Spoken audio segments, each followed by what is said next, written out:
നൽകുകയാണ്. BLOയുടെ വാട്സാപ്പ് സന്ദേശം ഇന്ന് പുറത്തു വന്നിരിക്കുകയാണ്. തങ്ങളെ ബലിയാടുകളാക്കുകയാണ്, കനത്ത സമ്മർദ്ദമാണെന്നും ഭക്ഷണം കഴിക്കാൻ പോലും സാധിക്കുന്നില്ല എന്നും BLOമാർ പറയുന്നു. നമുക്ക് ആദ്യം ആ ശബ്ദം ഒന്ന് കേൾക്കാം. ഒരു 10 to 5 ജോലി ചെയ്യാൻ ഞാൻ ഇട്ട മെസ്സേജ് എന്ന് പറഞ്ഞു കഴിഞ്ഞാൽ അദ്ദേഹത്തിന്റെ സാഹചര്യങ്ങൾ അനുസരിച്ച് അദ്ദേഹത്തിന് 10 to 5 സമയം ക്രമീകരിച്ചാൽ അദ്ദേഹത്തിന്റെ വീട്ടിലെ പ്രോബ്ലംസ് പരിഹരിക്കാൻ വേണ്ടിയിട്ടാണ് മെസ്സേജ് ഇട്ടത്. അല്ലാതെ ബാക്കി എല്ലാ BLOസും സമയം കുറച്ച് വർക്ക് ചെയ്താൽ മതി എന്ന് ഞാൻ ആഹ്വാനം ചെയ്തിട്ടില്ല. Don't read in betweens. മനസ്സിലാവുന്നുണ്ടോ? അതായത് എത്ര വലിയ ഉദ്യോഗസ്ഥനാണെങ്കിലും ശരി, എല്ലാവർക്കും മനുഷ്യാവകാശം എന്ന് പറയണതുണ്ട്. ഇത് ഹ്യൂമൻ റൈറ്റ്സിന്റെ വയലേഷൻ ആണ്. ഭക്ഷണ സമയത്ത് കഴിക്കാൻ പറ്റുന്നില്ല, അതിൻ്റെതായിട്ടുള്ള ബുദ്ധിമുട്ടുകളുണ്ട്. പിന്നെ ഈ 1 കിലോമീറ്റർ കണക്കിന് ഉള്ളിലേക്ക് നമ്മൾ രാവിലെ ഇവിടെ നിന്ന് ചെല്ലുമ്പോൾ ഭക്ഷണം കഴിക്കാനായിട്ട് വീട്ടിലേക്ക് വരാൻ സാധിക്കില്ല. അതുകൊണ്ട് തന്നെ നമ്മൾ പട്ടിണി കിടക്കുകയാണ്. പിന്നെ ഈ ഫുഡ് കൊണ്ടുപോയി പൊതിഞ്ഞ് വേറെ എവിടെയെങ്കിലൊക്കെ ഇരുന്ന് കഴിക്കാനുള്ള സമയമില്ല. നമുക്ക് ഈ ടാർഗറ്റ്സ് ഫില്ല് ചെയ്യാൻ വേണ്ടി വീടുകൾ മാക്സിമം കാണുമ്പോൾ കൊടുത്തു തീർക്കാൻ വേണ്ടി നമ്മൾ ഫുഡ് കൊണ്ടുപോയ ഫുഡ് പോലും കഴിക്കാൻ പറ്റാതെ വരികയാണ്. ഒന്ന് യൂറിനേറ്റ് ചെയ്യാനുള്ള സംവിധാനവും ഇല്ല. ഞങ്ങൾ പെൺകുട്ടികൾ, ഞങ്ങളുടേതായിട്ടുള്ള ഒരുപാട് ഹെൽത്ത് ഇഷ്യൂസും ഒരുപാട് ഫിനോമിനയുണ്ട്. ഇതൊന്നും അഡ്രസ് ചെയ്യപ്പെടാതെ നിങ്ങൾ പറയുന്ന പണി മാക്സിമം ഞങ്ങൾ ചെയ്തിട്ടാണ് പോകുന്നത്. അതാദ്യം നിങ്ങൾ മനസ്സിലാക്കണം. അതല്ലാതെ സസ്പെൻഷൻ, അച്ചടക്ക നടപടി ഇങ്ങനെയൊന്നും പേടിപ്പിക്കേണ്ട ഒരാവശ്യമില്ല. BLOമാരുടെ ശബ്ദം അല്ലെങ്കിൽ അവരുടെ ബുദ്ധിമുട്ടുകളാണ് നമ്മൾ കേട്ടത്. ഈ തദ്ദേശ തെരഞ്ഞെടുപ്പ് നടക്കുകയാണ്, അതിനിടയിൽ SIR നടപ്പിലാക്കണം, അതിനുള്ള ജോലികൾ ചെയ്യണം, വീട് കയറി ഇറങ്ങുമ്പോൾ ഉണ്ടാകുന്ന ബുദ്ധിമുട്ട്, ഞങ്ങളെ ഒരു മനുഷ്യനെ പോലെ പരിഗണിക്കുന്നു എന്നുള്ളതാണ് അവർ പറയുന്ന ഒരു കാര്യം. ജിബിൻ JB ഉണ്ട്. ജിബിൻ, നമ്മൾ ഈ ശബ്ദം ഇങ്ങനെ കേൾക്കുകയാണ്, നമുക്ക് അല്ലെങ്കിൽ തന്നെ മനസ്സിലാക്കാവുന്നതാണ് ഒരു ദിവസം രാവിലെ മുതൽ ഒരു മനുഷ്യൻ ഇങ്ങനെ വീട് കയറി ജോലി ചെയ്യുമ്പോൾ ഉണ്ടാകുന്ന പ്രശ്നം. അതിനിടയിൽ തദ്ദേശ തെരഞ്ഞെടുപ്പിന്റെ കാര്യങ്ങളുണ്ട്. ഇന്ന് കോഴിക്കോട് ഇത് ഫോമുകൾ തീർത്തും വിതരണം ചെയ്യാത്തതിനെ തുടർന്ന് കാരണം കാണിക്കൽ നോട്ടീസ് നൽകിയിരിക്കുകയാണ് ഒരു BLOയ്ക്ക്. എത്രമാത്രം ബുദ്ധിമുട്ടുകൾ ഇവർ അനുഭവിക്കുന്നുണ്ട് എന്നൊരു പക്ഷേ ഇന്നൊക്കെ ഈ ഓഡിയോ ഒക്കെ പുറത്തു വരുമ്പോഴായിരിക്കും എല്ലാവരും അറിയുന്നത്. അത് തന്നെയാണ് അക്ഷയ്. കാരണം പ്രത്യേകിച്ച് നമ്മൾ പറയേണ്ടത് ഈ മലയോര മേഖലയിലേക്ക് കാര്യമാണ്. അതായത് ഒരു BLOയ്ക്ക് കൊടുത്തിരിക്കുന്ന ഒരു സ്ഥലം എന്ന് പറയുമ്പോൾ അവിടെ ഏകദേശം ഒരു 300 വീട് ഉണ്ടായിരിക്കാം. ഈ 300 വീടെന്ന് പറയുന്ന ആദ്യത്തെ ഒരു വീട് കഴിഞ്ഞ് പിന്നീട് ഒരു മലയിൽ കയറിയതിന് ശേഷമായിരിക്കും രണ്ടാമത്തെ വീട്. ആ വീട്ടിൽ ചെല്ലുമ്പോഴായിരിക്കും അറിയുന്നത് ആ വീട്ടിൽ ഇപ്പോൾ ആൾ താമസമില്ല. കാരണം ഇത്രയും ഈ ലിസ്റ്റിൻ്റെ കാലാവധി നമ്മൾ നോക്കണം. അപ്പോൾ അവിടെ ചെന്ന് ഈ ആളിനെ കണ്ടെത്തുന്നത് ഒരു വീണ്ടും ആ വീട്ടിൽ പോകണം. പല വീടുകളിലും ചെല്ലുന്ന സമയത്ത് ഇവരൊക്കെ ജോലിക്ക് പോയിരിക്കുന്ന സമയങ്ങളാണ്. അപ്പോൾ ആ സമയത്ത് വീട്ടിൽ പോകുന്ന സമയത്ത് ആളില്ല എന്നുണ്ടെങ്കിൽ വീട്ടുകാർ വരുന്നത് വരെ കാത്തിരിക്കേണ്ട ഒരു അവസ്ഥയുണ്ട്. അങ്ങനെ ഇല്ല എന്നുണ്ടെങ്കിൽ, അതായത് BLO എത്തുന്ന സമയത്ത് വീട്ടിൽ ആളില്ല എന്നുണ്ടെങ്കിൽ ആ ആളില്ല എന്ന് തന്നെ അവർക്ക് ലിസ്റ്റും കൊടുക്കേണ്ടി വരും. അതുകൊണ്ട് പോയ സ്ഥലത്തിന് വീണ്ടും പോകേണ്ടി വരുന്ന അവസ്ഥ. ഈ ടാർഗറ്റ് കൊടുത്തിട്ടുണ്ട് ഇന്ന പീരീഡിൽ, അതായത് നവംബർ 4-ാം തീയതി മുതലാണ് ഈ ലിസ്റ്റ് കൊടുത്തു തുടങ്ങുക. പല BOമാരുടെയും കയ്യിൽ ഈ ലിസ്റ്റ് കിട്ടുന്നതിന് നവംബർ 5-നാണ്. പിന്നീടുള്ള 15, അതായത് 15-ാം തീയതിക്ക് മുമ്പ് ഡിസ്ട്രിബ്യൂഷൻ പൂർത്തിയാക്കണമെന്നാണ് പറഞ്ഞിട്ടുണ്ടായിരുന്നത്. 15 കഴിഞ്ഞു. പലയിടത്തും ഇതുവരെയും BLOമാർക്ക് എത്തിച്ചേരാൻ പോലും സാധിച്ചിട്ട്. കാരണം പലരും ഡെപ്യൂട്ടേഷനിലാണ് ഈ ജോലി ചെയ്യാൻ വേണ്ടി എത്തിയത്. അപ്പോൾ സ്ഥലം അറിഞ്ഞൂടാത്തതിൻ്റെ ഒരു പ്രശ്നം നേരിട്ടുണ്ട്. ഇപ്പോൾ എൻ്റെ വീട് പാലോടാണ്. എന്നോട് കാട്ടാക്കടയുള്ള ഒരു പഞ്ചായത്തിൽ ചെന്നിട്ട് അവിടെയുള്ള വീടുകളിൽ ചെന്ന് കൊടുക്കാൻ പറഞ്ഞു കഴിഞ്ഞാൽ എങ്ങനെയാണ് വീട് കണ്ടുപിടിക്കുക? കഴിഞ്ഞ ദിവസം ആത്മഹത്യ അനീഷിന്റെ അച്ഛൻ പറയുന്നതാണ്, എൻ്റെ മകന് താങ്ങാനാകുന്നത്ര സമ്മർദ്ദമല്ല ഉള്ളത്. നമുക്കറിയാത്തൊരു സ്ഥലത്തൊക്കെ പോയി പെട്ടാൽ ഇത് മുഴുവൻ, അതായത് ഇത്ര സമയമുള്ളൂ, ആ സമയത്തിനുള്ളത് ചെയ്യും വേണം. അപ്പം തന്നെ നേരത്തെ നമ്മൾ ആ ഓഡിയോയിൽ കേട്ടു, ഇത് ജോലിയിൽ നിന്ന് പിരിച്ചുവിടും, അച്ചടക്ക നടപടി സ്വീകരിക്കുമെന്നൊന്നും പറഞ്ഞ ആരും പേടിപ്പിക്കേണ്ടതില്ല എന്ന്. അതായത് അങ്ങനെ പേടിപ്പിക്കുന്നുണ്ട് അവരെ. പേടിപ്പിക്കുന്നുണ്ട്. കാരണം ഇപ്പോൾ നമ്മൾ കേട്ട ഓഡിയോ സന്ദേശത്തിൽ പറഞ്ഞിട്ടില്ല. അതായത് 15-ാം തീയതിക്ക് മുൻപ് ഇത് ഡിസ്ട്രിബ്യൂഷൻ ചെയ്ത് പൂർത്തിയാക്കാൻ സാധിക്കാത്തവർ വീട്ടിലെത്തിയില്ലെങ്കിൽ പോലും അവരോട് നിർബന്ധിക്കുന്നത് ആ QR കോഡ് സ്കാൻ ചെയ്ത് നിങ്ങൾ പൂർത്തീകരിച്ചു എന്ന് കൊടുക്കാനുള്ള ലിസ്റ്റാണ്. അപ്പോൾ BLOമാർ അതിന് തയ്യാറാണ്. അതായത് കൃത്യമായി വീടുകളിൽ ചെന്നാൽ മാത്രമേ, വീടുകളിൽ ചെന്ന് നേരിട്ട് ആളെ കണ്ട് വോട്ടറിനെ കണ്ടാൽ മാത്രമേ ഈ ഫോം കൊടുക്കാവുന്നുണ്ട്. പക്ഷേ അത് ചെയ്യാതെയാണ് പലരും നിർബന്ധിക്കുന്നത്. അതായത് സീനിയർ ഒഫീഷ്യൽസ് പറയുകയാണ്, നിങ്ങൾ വീട്ടിൽ പോയിട്ട് ആളില്ല എന്നുണ്ടെങ്കിൽ കുഴപ്പമില്ല, നിങ്ങളത് QR കോഡ് സ്കാൻ ചെയ്ത് കൊടുക്കൂ, നമ്മളവിടെ എത്തിയതായിട്ട് കാണിക്കുന്നു. പക്ഷേ അതെങ്ങനെയാണ് കാണിക്കുന്നത്? അപ്പോൾ ഇവരുടെ മേൽ അഡീഷണൽ ആയിട്ടുള്ള ഒരു സമ്മർദ്ദം കൂടി വരും. കാരണം ദിവസം ഒരു ടൈം പീരീഡ് ഉണ്ട്, ഇത്ര വീടുകളുണ്ട്, ഇതുവരെ വീടുകൾ കണ്ടുപിടിക്കാത്തത് പോലെ ഉണ്ട്. ഇപ്പോൾ ആദ്യത്തെ 1 തൊട്ട് 300 വരെയുള്ള പേപ്പറുകൾ ആദ്യത്തെ ദിവസം കൊടുക്കും. അതിൽ ലിസ്റ്റിലുള്ള ഒരാളുടെ വീട്ടിൽ പോയി അവർക്ക് ഫോം കൊടുത്തു. പക്ഷേ ആ വീട്ടിൽ വീണ്ടും പോകേണ്ടി വരും. കാരണം എന്ന് വെച്ചാൽ വീട്ടിലുള്ള രണ്ടാമത്തെ ആളുടെ പേരുള്ളത് ചിലപ്പോൾ ഈ 300 എന്ന് പറയുന്ന നമ്പറിന് ശേഷമായിരിക്കും രണ്ടാമത്തെ ആളുടെ പേരുള്ളത്. അപ്പോൾ വീണ്ടും അതേ വീട്ടിലേക്ക് അവർ പോകേണ്ടി വരികയാണ്. അതായത് കൊടുത്തിരിക്കുന്ന ടൈം പീരീഡിനുള്ളിൽ ഒരിക്കലും തീർക്കാൻ പറ്റാത്ത ഒരു വർക്കാണ് ഇവർക്ക് അഡീഷണൽ ആയിട്ട് കൊടുത്തിരിക്കുന്നത്. ജോലി ഭാരം. ജിബിൻ, തുടരുക. നമുക്കൊപ്പം ഈ വിഷയവുമായി ബന്ധപ്പെട്ടുകൊണ്ട് KP ഗോപകുമാർ ജോയിന്റ് കൗൺസിൽ കൂടി നമുക്കൊപ്പം ചേരുന്നുണ്ട്. നമുക്ക് അദ്ദേഹത്തിലേക്ക് കൂടി കടക്കാം. ഏതായാലും ഇന്ന് വലിയ പ്രതിഷേധത്തിലേക്കൊക്കെ BLOമാർ നീങ്ങിയിട്ടുണ്ട്, പ്രതിഷേധമൊക്കെ അറിയിച്ചിട്ടുണ്ട്. അപ്പോൾ ഇനി, അതായത് നിലവിൽ ഇപ്പോൾ ജിബിൻ തന്നെ സൂചിപ്പിക്കേണ്ട എത്രത്തോളം ജോലി ഭാരമാണ്, അതായത് എങ്ങനെയാണ് ഇവരെ ജോലിക്ക് വിന്യസിക്കുന്നത്, എങ്ങനെയാണ് ഈ നിലവിൽ തദ്ദേശ തെരഞ്ഞെടുപ്പിന് ജോലി, ഒപ്പം തന്നെ ഇതും കൂടി എങ്ങനെ മുന്നോട്ട് കൊണ്ടുപോകുന്നത്? അതാണ് വലിയ പ്രതിഷേധത്തിന് കാരണമായിട്ടുള്ളത്. ഒന്ന്, കേരളത്തിൽ തദ്ദേശ സ്വയംഭരണ സ്ഥാപനങ്ങളിലേക്കുള്ള തിരഞ്ഞെടുപ്പ് നടക്കുകയാണ്. BLAമാരെ തദ്ദേശ സ്വയംഭരണ സ്ഥാപനങ്ങളിലേക്കുള്ള തിരഞ്ഞെടുപ്പ് ഡ്യൂട്ടിയിൽ നിന്നും ഒഴിവാക്കി കൊടുത്തിട്ടുണ്ട്. എന്നാൽ അവരെ നിയന്ത്രിക്കുന്ന സൂപ്പർവൈസറി ജോലി ചെയ്യുന്ന ജീവനക്കാരുണ്ട്. പ്രത്യേകിച്ച് റവന്യൂവിലെ വില്ലേജ് ഓഫീസർമാർ, സ്പെഷ്യൽ വില്ലേജ് ഓഫീസർമാർ, ഇവരെല്ലാം ഈ BLAമാരെ നിയന്ത്രിക്കുന്ന സൂപ്പർവൈസറി കേഡറിൽപ്പെട്ട ജീവനക്കാരാണ്. അവർക്ക് ഇരട്ട ജോലി ചെയ്യേണ്ടതായി വരും. BLAമാരോടൊപ്പം ഫീൽഡിൽ പോകേണ്ടതായിട്ട് വരും. BLAമാർക്ക് ആവശ്യമായ നിർദ്ദേശങ്ങൾ കൊടുക്കേണ്ടതായിട്ട് വരും. അങ്ങനെ ഇരട്ട ജോലിക്ക് റവന്യൂ വിഭാഗം ജീവനക്കാരും അതുപോലെ തന്നെ മറ്റു ചില ഈ സൂപ്പർവൈസറി ജോലി ചെയ്യാൻ വേണ്ടി ചുമതലപ്പെടുത്തിയിരിക്കുന്ന ജീവനക്കാരുണ്ട്. അപ്പോൾ തദ്ദേശ സ്വയംഭരണ സ്ഥാപനങ്ങളിലേക്കുള്ള ജോലി ഒരു വീഴ്ചയും കൂടാതെ നടപ്പിലാക്കണം. അത് കേരളത്തിൻ്റെ ഇപ്പോൾ പ്രഖ്യാപിച്ചിരിക്കുന്ന ആവശ്യകതയാണ്. അപ്പോൾ അത് ഒഴിവാക്കാൻ പറ്റില്ല. ആ നടപടിക്രമമായി പോകുമ്പോഴാണ് ഈ തീവ്ര വോട്ടർ പട്ടിക പരിഷ്കരണം എന്നുള്ള കേന്ദ്ര തെരഞ്ഞെടുപ്പ് കമ്മീഷൻ്റെ നിർദ്ദേശം വന്നത്. കേരളത്തിൻ്റെ ഒരു സവിശേഷമായ സാഹചര്യത്തിൽ വോട്ടർ പട്ടിക പരിഷ്കരണവുമായി ബന്ധപ്പെട്ട് അങ്ങനെ വ്യാപകമായ പരാതിയൊന്നും വന്നതായിട്ട് ചരിത്രമില്ല. എല്ലാ നിയമസഭാ തെരഞ്ഞെടുപ്പിന് മുമ്പും അതുപോലെ തന്നെ പാർലമെൻറ്റ് തെരഞ്ഞെടുപ്പിന് മുമ്പും വോട്ടർ പട്ടിക പരിഷ്കരിക്കാൻ വേണ്ടി സ്വമേധയാ വോട്ടിന് അവകാശമില്ലാത്ത ആളുകൾ വോട്ടർ പട്ടികയിൽ അംഗമാകാൻ വേണ്ടി ഉള്ള അപേക്ഷ കൊടുക്കുകയും BLAമാർ പരിശോധന നടത്തി ഇലക്ഷൻ ഓഫീസർമാർ അവരെ വോട്ടർ പട്ടികയിലേക്ക് ഉൾക്കൊള്ളിക്കുന്നതിന് വേണ്ടിയുള്ള നിലപാടുകൾ സ്വീകരിക്കും. BLAമാരെന്ന് ഉദ്ദേശിക്കുന്നത് രാഷ്ട്രീയ പാർട്ടിയുടെ പ്രതികൾ BLAമാരെ സഹായിക്കുന്നതിന് വേണ്ടി ഏജന്റുമാരാണ്.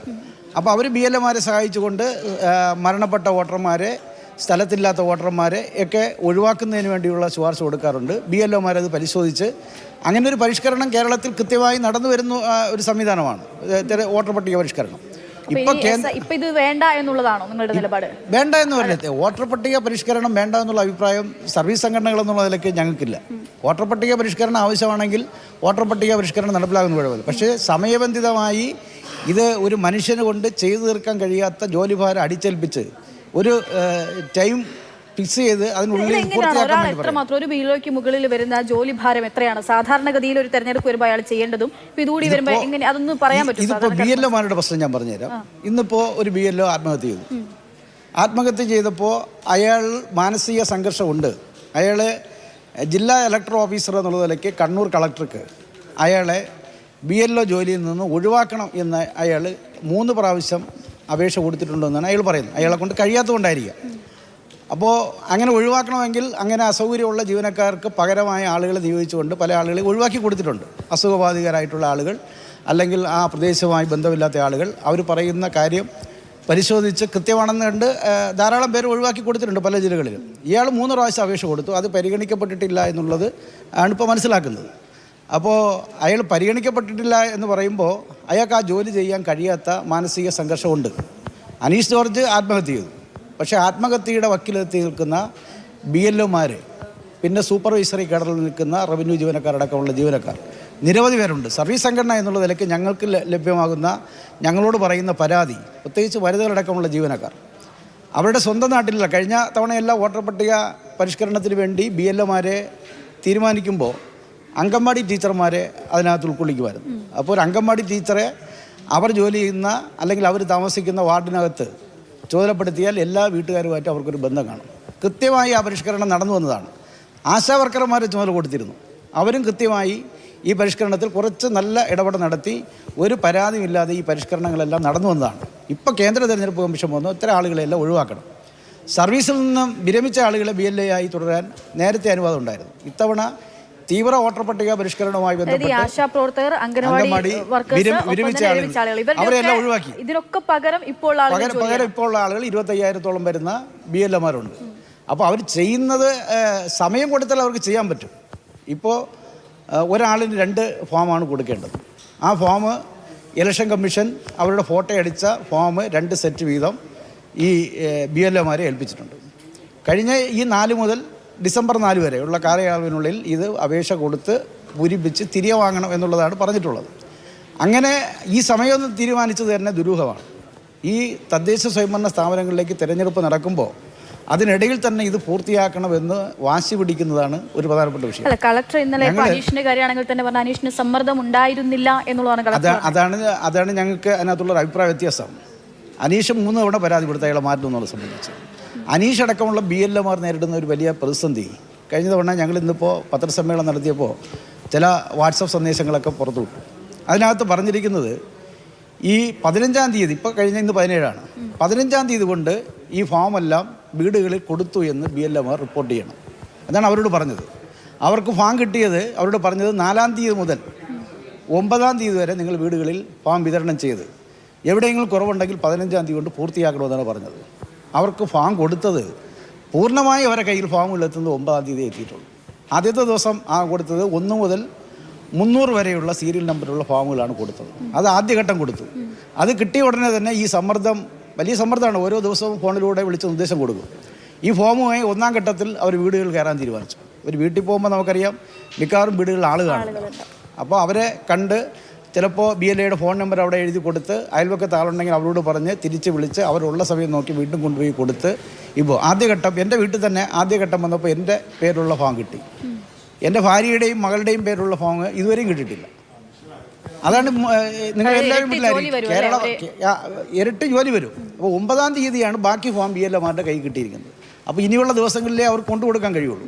ഇവരെ മാനസിക സമ്മർദ്ദത്തിലാക്കുന്നത് ഇപ്പോൾ അനീഷിൻ്റെ കാര്യത്തിൽ ഇന്നലെ പത്രങ്ങളിലൂടെ നമ്മുടെ കണ്ണൂർ കളക്ടർ പറഞ്ഞത് അനീഷിനെ ഏൽപ്പിച്ചതിൽ 50 ഫോം മാത്രമേ ഇനി ചേർക്കാനുള്ളൂ. അനീഷിനെ യാതൊരു ജോലി മാനസിക സമ്മർദ്ദം ഉണ്ടായിരുന്നില്ല എന്ന് കളക്ടർ പ്രഖ്യാപിക്കുകയാണ്. അദ്ദേഹത്തിന് എങ്ങനെ കിട്ടിയെന്ന് അറിഞ്ഞുകൂടാ. അദ്ദേഹം കണക്കിൻ്റെ അടിസ്ഥാനത്തിലായിരിക്കും അത് പറഞ്ഞത്. ഇത് കേരളത്തിലെ BLMമാർ എല്ലാം നേരിടുന്ന വിഷയമാണ്. ഇന്നലെ മാധ്യമങ്ങളിലൂടെ വന്നിരിക്കുന്ന വാർത്ത ഏതാണ്ട് 2,62,00,000 ഏതാണ്ട് 94% വീടുകളിൽ വോട്ടർമാരിലും ഫോം കൊടുത്തു എന്നാണ് സംസ്ഥാന തെരഞ്ഞെടുപ്പ് കമ്മീഷൻ തെരഞ്ഞെടുപ്പ് ഓഫീസർ പറയുന്നത്. അത് വാസ്തവ വിരുദ്ധമെന്ന് ആണ് ഞങ്ങൾ ഇന്ന് ഈ സമരത്തിലൂടെ പറഞ്ഞത്. എത്രയായിട്ടുണ്ടോ നിങ്ങളുടെ ഒരു കണക്കനുസരിച്ച്? അതായത് ആദ്യം ഈ 9-ാം തീയതി വരെ BLMമാരുടെ കയ്യിൽ കിട്ടിയത് 1 മുതൽ 300 വരെ സീരിയലുള്ള വോട്ടർമാരുടെ ഫോമാണ് കിട്ടിയത്. അതിനുശേഷം ആണ് മറ്റു ഒരു വീട്ടിൽ പൂർണ്ണമായും അവരുടെ കൈകളിലേക്ക് എത്തിയത്. അത് വീടുകളിലേക്ക് എത്താൻ സമയമാവുന്നേ ഉള്ളൂ. അവർക്ക് ഈ സമയപരിധിക്കുള്ളിൽ 1000-1200 പേരുടെ ഫോം കൊണ്ടുകൊടുക്കാൻ ഇതുവരെയും കഴിഞ്ഞിട്ടില്ല എന്നുള്ള യാഥാർത്ഥ്യം. അപ്പോൾ എന്തോ ഒരു സമ്മർദ്ദം ജില്ലാ ഇലക്ടറൽ ഓഫീസർമാരും സംസ്ഥാന ഇലക്ഷൻ ഓഫീസറും ഒക്കെ നേരിടുന്നുണ്ട് എന്നുള്ളതാണ് നമുക്ക് തോന്നുന്ന വസ്തുത. അവർ നിർബന്ധിക്കുകയാണ്. ഇപ്പോൾ അതായത് നിങ്ങൾ പറയുന്ന പോലെയാണെങ്കിൽ ഇനിയും അത്രയും പറഞ്ഞ കണക്കിലുള്ള ഫോമുകൾ വീടുകളിലേക്ക് എത്തിയിട്ടില്ല. അപ്പോൾ അത് എത്തിയിട്ടില്ല എന്ന് മാത്രമല്ല, മാനസിക സംഘർഷം, അനീഷ് അടക്കം ഞാൻ വിചാരിക്കുന്ന മാനസിക സംഘർഷത്തിന്റെ ഒരു കാര്യം മാനസിക സമ്മർദ്ദം എന്ത് ചെയ്യാനാകും ഇനി എന്നുള്ളതാണ്. നിലവിൽ തന്നെ ഇതിനിടയിൽ SIR നടപ്പിലാക്കണം എന്നുള്ളതാണല്ലോ കേന്ദ്രത്തിന് നിർദ്ദേശം. ഞാൻ ഒന്ന് പറഞ്ഞോട്ടെ, കൊടുത്ത് തീർക്കാത്ത ഫോമുകൾ കൊടുത്ത് തീർത്തതായി നിങ്ങൾ സൈറ്റിൽ അപ്ലോഡ് ചെയ്യണമെന്ന് നിർബന്ധിക്കപ്പെട്ടു BLMമാരെ. അപ്പോൾ എനിക്ക് 1200 ഫോം എൻ്റെ കയ്യിൽ തന്നാൽ ഞാനത് 600 കൊടുത്തിട്ടുണ്ടായിരിക്കും. പക്ഷേ 15-ാം തീയതിക്ക് മുമ്പായി നിങ്ങൾ 1200 വീടുകളിൽ എത്തിച്ചു എന്ന് നിങ്ങൾ കണക്ക് കൊടുക്കണം.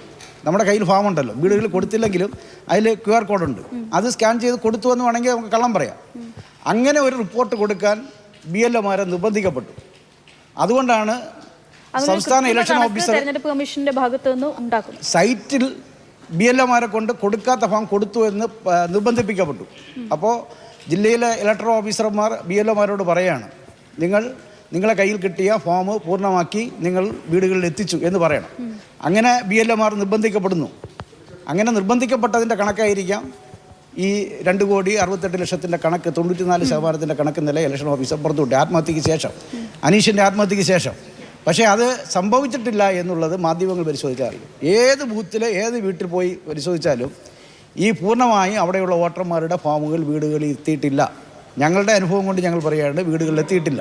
ഇന്നിപ്പോൾ നിങ്ങൾ പ്രതിഷേധിച്ചു, പക്ഷേ ഇതിനിടയിൽ ഈ പ്രക്രിയ നടക്കുന്നുണ്ട്, അതിലൊരു മാറ്റമൊന്നും വരുത്തിയിട്ടില്ല. നിങ്ങൾക്കുള്ള നിർദ്ദേശം അതുപോലെ തന്നെ ഇരിക്കാം. ഇനി അടുത്ത എന്ത് എന്നുള്ളതാണ്. ഞങ്ങൾ 4-ാം തീയതി സംസ്ഥാന ഇലക്ഷൻ ഓഫീസർക്ക് ജോയിൻറ്റ് കൗൺസിൽ എന്നുള്ള നിലയ്ക്ക് തന്നെ ഈ BLMമാരുടെയും ഇരട്ട ജോലിക്ക് നിയോഗിക്കപ്പെടുന്ന ആളുകളുടെയും ഒരു പ്രശ്നം ചൂണ്ടിക്കാണ്ടി നിവേദനം കൊടുത്തു. കേരളത്തിൻ്റെ മുഖ്യമന്ത്രിക്കും ഞങ്ങളൊരു നിവേദനം കൊടുത്ത് ഇലക്ഷൻ കമ്മീഷൻ ആവശ്യമായ നിർദ്ദേശം അതിനതേ കഴിയുള്ളൂ സംസ്ഥാന ഗവൺമെൻറ് അതിലൊന്ന് ഇടപെടണമെന്ന് മുഖ്യമന്ത്രിക്കും കൊടുത്തു. അപ്പോൾ ഇലക്ഷൻ കമ്മീഷൻ ഞങ്ങൾക്ക് തന്ന മറുപടി, ഞങ്ങൾ നിസ്സഹായരാണ്, ഇതിനകത്തൊരു തീരുമാനമെടുക്കാനോ സമയപരിധി നീട്ടിത്തരാനോ ഞങ്ങൾക്ക് കഴിയില്ല, അത് കേന്ദ്ര തെരഞ്ഞെടുപ്പ് കമ്മീഷനാണ്. ഞങ്ങൾ കേന്ദ്ര തെരഞ്ഞെടുപ്പ് കമ്മീഷൻ നിവേദനം കൊടുത്തു, മറുപടി കിട്ടിയിട്ടില്ല. അപ്പോൾ ഈ തെരഞ്ഞെടുപ്പിനിടയിൽ വേണ്ടത്ര സമയം അനുവദിക്കണമെന്നുള്ളതാണ് ഞങ്ങൾ ഒരാവശ്യം. അപ്പോൾ അനീഷിൻ്റെ ആത്മഹത്യ കൂടെ വന്നപ്പോൾ ജീവനക്കാർ സ്വമേധയാ ഇന്ന് അവർ ജോലിയിൽ നിന്ന് വിട്ടുവെന്ന് പ്രതിഷേധിക്കാൻ നിർബന്ധിതമായി. കാരണം ജോലി വേണം നമുക്ക്. ജോലിയേക്കാൾ നമുക്ക് ആവശ്യം നമ്മുടെ ജീവനാണ്. ജീവനുണ്ടെങ്കിലേ ജോലി ചെയ്തിട്ട് കാര്യമുള്ളൂ. ജീവൻ സംരക്ഷിക്കാൻ കഴിയാത്തൊരു സാഹചര്യമുണ്ട്. വലിയ മാനസിക സമ്മർദ്ദമാണ്. ഒരു മനുഷ്യന് ചെയ്തു തീർക്കാൻ കഴിയാത്ത ജോലി ഭാരം അടിച്ചേൽപ്പിക്കുന്നു. അപ്പോൾ അതിലൊരു മാറ്റം വരണം. സമയം നീട്ടി കൊടുക്കണം. അതാണ് ഞങ്ങളുടെ ഒരു ആവശ്യം. ശരി ശ്രീ ഗോപകുമാർ, എന്തായാലും അത് തന്നെയാണ്. അതായത് താങ്ങാൻ പറ്റുന്ന ജീവൻ ഉണ്ടെങ്കിലേ ജോലി ചെയ്യാനാകൂ എന്നുള്ളതാണ് അദ്ദേഹം പറയുന്നത്. അപ്പോൾ താങ്ങാനാകുന്നതിലും അപ്പുറമാണ് ജോലി ഭാരം എന്നുള്ളതാണ് അദ്ദേഹം സൂചിപ്പിക്കുന്നത്. എന്തായാലും കേന്ദ്ര തെരഞ്ഞെടുപ്പ് കമ്മീഷനെ ഇവരിപ്പോൾ സമീപിച്ചിട്ടുണ്ട്. അവരുടെ മറുപടി പ്രതീക്ഷിച്ച് ഇരിക്കുകയാണ്.